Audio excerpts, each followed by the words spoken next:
On va passer au second intervenant, Arnaud Caccia, qui est professeur de neurosciences cognitives à l'université Paris-Descartes, pour une durée aussi maximale de 7 minutes, puisque notre ami doit partir à 10h45 et qu'on a un troisième intervenant et que j'aimerais vraiment qu'on puisse avoir une interaction.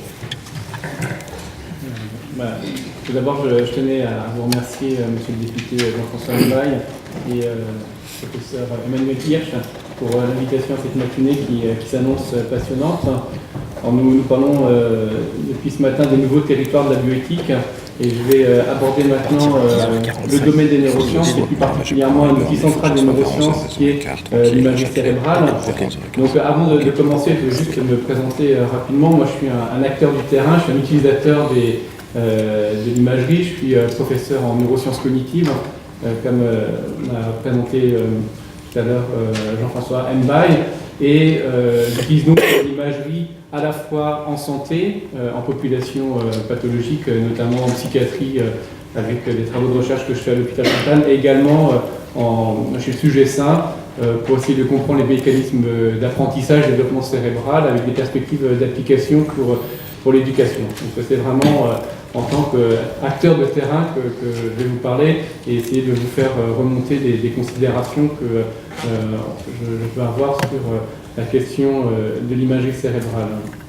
On parle d'imagerie cérébrale parce que les avancées technologiques, que ce soit en physique, en mathématiques, en informatique, ces 30 dernières années, ont rendu possible maintenant l'observation directe du cerveau de manière totalement non invasive. Le cerveau qui fonctionne, pas de manière post-mortem comme on le faisait jusqu'à ce qu'on faisait auparavant, mais le cerveau vivant, grâce donc au développement de ces méthodes d'imagerie cérébrale, en particulier l'imagerie par résonance magnétique, l'IRM, avait auparavant la tomographie émission de positons, donc l'imagerie nucléaire, on a l'électroencéphalographie, donc tout un ensemble de méthodes qui vont permettre de caractériser à la fois le fonctionnement et l'anatomie du cerveau vivant. Alors cette révolution scientifique a placé le cerveau au centre des débats, suscitant à la fois un fort engouement, mais de manière en miroir également de fortes craintes sur l'utilisation de ces différentes méthodes. Et en explorant l'invisible aux limites de l'intime, l'imagerie cérébrale soulève de nombreuses questions que je vais essayer d'aborder maintenant. Et pour reprendre le terme qui a été utilisé en début de matinée, c'est toute la question de l'homme transparent qui se pose avec ces questions d'imagerie cérébrale. Alors de nombreuses réflexions éthiques pour accompagner le développement des neurosciences. En particulier en 2002 a eu lieu à San Francisco une conférence importante où le concept de neuroéthique a été popularisé. Alors, la très grande majorité des travaux dans le domaine de l'imagerie se sont focalisés sur la question de l'utilisation de l'imagerie hors du champ médical. On parle d'imagerie cérébrale. L'imagerie cérébrale, c'est une technique d'imagerie médicale. Et donc, il y a eu de nombreuses questions, de nombreuses réflexions sur l'utilisation de l'imagerie donc en dehors de ce champ d'application initiale. Par exemple, en droit, avec le domaine du neurodroit, où on a l'espoir de lire dans les pensées afin de confondre les criminels. On a par exemple une situation en Inde où on essayait de savoir si une personne avait tué une autre personne, et donc on avait présenté c'était une jeune femme si ma mémoire est bonne, une petite fiole avec de l'arsenic pour savoir si les régions cérébrales impliquées dans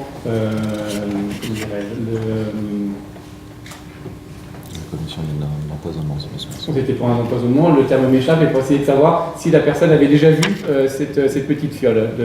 Le terme va me revenir. Et donc on essaye avec l'imagerie de lire en quelque sorte dans les pensées. Alors c'est une vieille tradition d'essayer d'avoir des méthodes pour lire dans les pensées, et donc l'imagerie cérébrale serait une nouvelle technique pour pouvoir lire dans les pensées.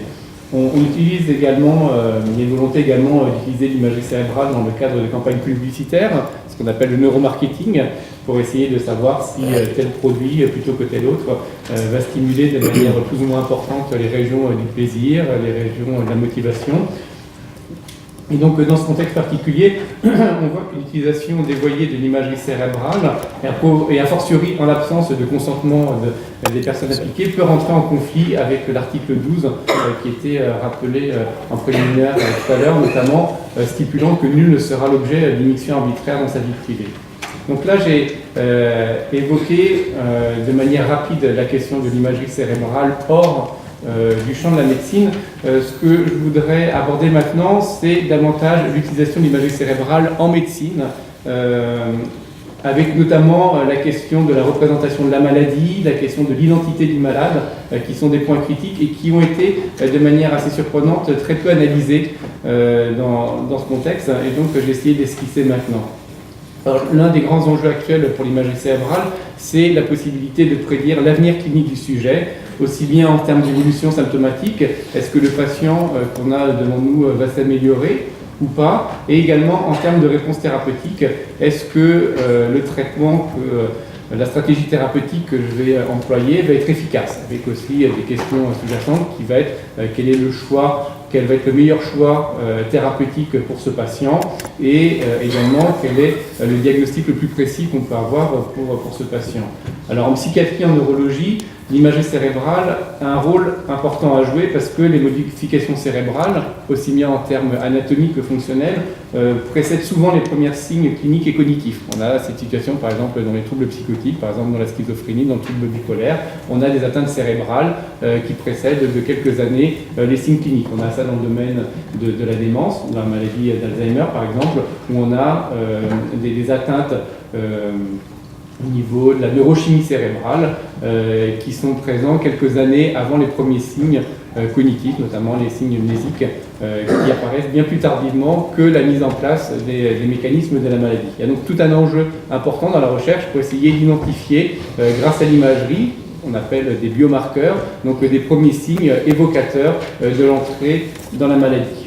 C'est des questions qui sont importantes, par exemple, en psychiatrie, où on peut avoir, on sait que les troubles psychotiques commencent très souvent à la fin de l'adolescence. L'adolescence, c'est une période particulièrement complexe, et il peut être compliqué pour le clinicien, psychologue, psychiatre, de savoir si on a affaire à une adolescence bruyante, ou s'il s'agit du début d'un mécanisme morbide avec l'entrée dans une psychose.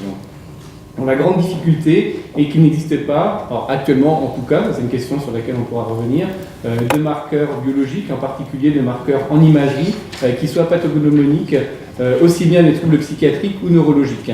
C'est-à-dire qu'on n'a pas, grâce à l'imagerie, de signes qui permettent d'établir de manière sûre un diagnostic certain d'une maladie psychiatrique ou neurologique. C'est-à-dire qu'on est dans une situation où l'imagerie ne va pouvoir fournir dans ce cas-là qu'une prédiction qui sera probabiliste. On ne peut pas prédire de manière déterministe sur la base de l'imagerie si le sujet qu'on a en face de soi est en train de rentrer dans une maladie psychotique ou si la personne qu'on a en face de soi est en train de rentrer dans un mécanisme démentiel. On peut dire au sujet, vous avez une grande chance sur la base des examens que l'on fait, qu'on vous a fait, que vous ayez un diagnostic soit psychiatrique, soit neurologique. C'est-à-dire qu'on va pouvoir évaluer un risque de développer la maladie ou bien une chance de répondre correctement à un traitement. Alors pour le patient et son entourage également, cette information probabiliste, cette identité potentielle, elle est très déconcertante. Comment se représenter en effet que l'on a 60% de chances d'être malade? Qu'est-ce que ça veut dire? C'est très difficile à saisir. Alors c'est un pourcentage qui a une valeur au niveau du groupe en santé publique, en recherche. Moi, dans le cadre de mes recherches, c'est une information qui est très importante pour comprendre les mécanismes à l'œuvre. On a besoin d'avoir des analyses de groupe, on a besoin de comprendre des mécanismes communs. Ensuite, comment ce mécanisme commun va se traduire au niveau individuel, c'est extrêmement compliqué. On peut avoir un mécanisme commun similaire, une loi générale qui va s'exprimer de manière extrêmement variable d'un individu à l'autre. On peut prendre l'exemple, par exemple, dans un autre champ, par exemple le champ de la physique ou de la mécanique des fluides. On connaît très bien les lois fondamentales de la mécanique des fluides qui permettent d'expliquer les vagues, et pourtant, on n'a pas deux vagues pareilles. Chaque fois qu'on voit une vague à la mer, elles sont toutes différentes, et par ailleurs, il est très difficile de pouvoir prédire quelle va être la prochaine vague. En biologie, en neurosciences, c'est exactement la même chose. On peut comprendre les mécanismes de base, mais passer des mécanismes de base passer de la compréhension au niveau du groupe au niveau individuel est extrêmement compliqué. Et donc c'est une information qui est particulièrement difficile à manipuler. En particulier, on peut imaginer la situation de l'imagerie prénatale où le clinicien va dire, sur la base des images qu'on a, on peut vous dire que vous avez 80 ou 75% de chances pour que votre bébé ait tel ou tel trouble. Comment on fait pour se saisir de cette information ? Comment on fait pour passer de cette information à une action, un choix qui est souvent très difficile ? C'est une question qui est vraiment fondamentale. On a en psychologie une notion qui est importante, qui est la notion de... je perds tous mes mots aujourd'hui, ça t'a fait l'effet de cadre, justement. Voilà, c'est un beau lapsus. Donc c'est l'effet de cadre en psychologie qui dit que, en fonction de la manière dont on présente les informations, on va les traiter de manière différente. Si par exemple je vous dis, vous avez 60% de chances d'avoir une maladie, c'est pas du tout la même chose que si je vous dis vous avez 40% de chances de ne pas avoir la maladie. Donc le cadre, la manière de présenter les informations joue un rôle très important, c'est-à-dire que cette information probabiliste soulève également des questions de la part du clinicien, comment il va pouvoir se saisir de cette information. Alors, pour terminer sur ces questions d'information probabiliste, on peut se dire que cette information probabiliste c'est également un espace d'espoir, parce que si on peut reprendre Ophélia dans Maître, on sait ce que nous sommes, mais on ne sait pas ce que nous pourrions être. Donc c'est également peut-être un espace d'angoisse, mais également un espace d'espoir, parce que l'avenir n'est peut-être pas toujours aussi sombre que ce que peut nous donner ces marqueurs en imagerie. Et ça arrive en clinique. J'ai des exemples assez concrets d'une patiente qui avait, sur la base d'informations en imagerie, un grade 5 dans un cancer gynécologique, et il s'est avéré, une fois que la biopsie était faite, que ce n'était pas du tout un grade 5, c'était un grade 1, et la personne qui avait normalement 6 mois de vie devant elle, finalement va très bien, ça fait plusieurs années que le cancer ne s'est pas redéveloppé. Donc tout ça pour vous dire, c'est une question aussi fondamentale de l'imagerie, que je n'ai pas beaucoup développée, mais qu'on pourra re-questionner tout à l'heure. L'imagerie, il est question d'image. C'est une représentation de la réalité, ce n'est pas la réalité elle-même. Et donc il y a tout un débat, c'est un vieux débat, même qu'on va aborder ici les questions de philosophie, c'est pas mon domaine, ni les questions de théologie, mais cette question de l'image, de la ressemblance, de l'identité, c'est une question très ancienne en philosophie, en théologie, qui s'applique également dans le cadre de l'imagerie cérébrale. On a une image du cerveau qui devient de plus en plus précise, mais on est toujours dans une image, c'est-à-dire qu'elle est à la fois partielle, qui va dépendre de tout un ensemble de méthodes, de techniques extrêmement sophistiquées pour transformer le signal physique que donne par exemple l'IRM pour une représentation de cette image, partielle et partiale, puisqu'on est obligé de faire des choix technologiques dans les méthodes de reconstruction, notamment de l'image, pour savoir quel est le signal pertinent qu'il faut renforcer et quel est le bruit qu'il va donc falloir diminuer. Et donc cette question a priori de ce qui est le signal pertinent, de ce qui est le bruit, fait qu'il y a une partie de l'information qu'on va invisibiliser. On pense souvent que c'est l'information qui est non pertinente, mais il s'avère que dans certaines situations, cette information qu'on a visibilisée, c'est une information qui est pertinente. Par exemple, si on s'intéresse à l'imagerie fonctionnelle, on s'intéresse depuis peu au fonctionnement de base du cerveau, c'est-à-dire la manière dont le cerveau fonctionne quand il n'est pas engagé dans une tâche particulière. Ce fonctionnement de base, cette ligne de base, elle est toujours contrôlée quand on fait des études en imagerie fonctionnelle, c'est-à-dire quand on essaie de voir quelles sont les régions qui s'activent quand on est impliqué dans une tâche cognitive.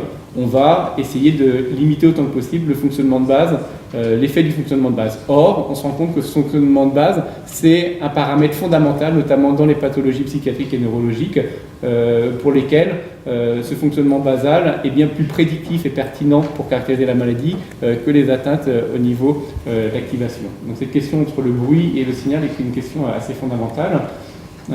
Alors, j'ai beaucoup parlé de pathologie. On a des questions qui sont très similaires lorsque on on utilise l'imagerie cérébrale chez des sujets simples, par exemple dans le cadre de protocoles de recherche. Il n'est pas rare en effet de trouver en population normale des anomalies dans l'image du cerveau. On va identifier une tumeur, une malformation vasculaire. Ces anomalies, elles peuvent être aussi bien pathologiques ou totalement bénignes. On appelle ça des découvertes fortuites. Alors c'est une chance quand elles permettent un diagnostic et une prise en charge précoce. La situation est beaucoup plus compliquée et délicate quand on a un pronostic incertain. On a par exemple certains anévrismes, on ne sait pas s'ils sont dangereux ou pas, ou les situations encore plus compliquées où il n'y a pas de traitement possible ou que le traitement est très risqué. Par exemple, une tumeur qui est localisée dans une région du cerveau qui est difficilement accessible.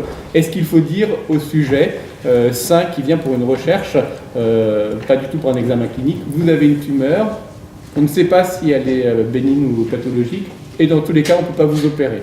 Est-ce qu'il faut le dire aux patients ? C'est-à-dire que si on regroupe ces différentes considérations, on peut dire que l'information qui est issue de l'imagerie cérébrale, parce qu'elle a une nature probabiliste, parce qu'il y a des fois un pronostic incertain, va soulever pour le patient la question du droit de ne pas savoir. On peut ne pas vouloir savoir qu'on a une anomalie si on ne peut pas la traiter. Et pour le clinicien, la question du droit de ne pas tout dire, s'il pense que pour son patient, cela est bénéfique.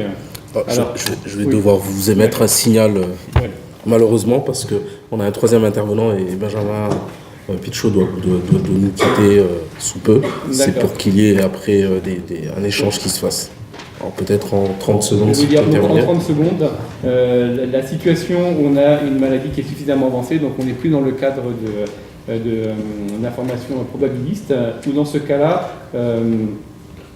on a une image qui est cérébrale, enfin une image cérébrale qui est modifiée, altérée, et toute la question qui se pose de savoir comment le patient va pouvoir saisir, s'approprier cette information. Et donc on a un double mouvement à la fois de mise à distance de la maladie, puisque le patient va pouvoir objectiver cette anomalie dans l'image, et par ce mécanisme de mise à distance, pouvoir s'approprier sa maladie, qui peut être des fois compliqué pour certains patients. Et donc, on va passer également, ça va être mes derniers mots, le statut d'être malade à celui d'avoir une maladie. Et en ce sens, on peut considérer que l'image, dans certaines situations, peut faire soin, puisqu'elle peut aider à s'approprier sa maladie. Merci.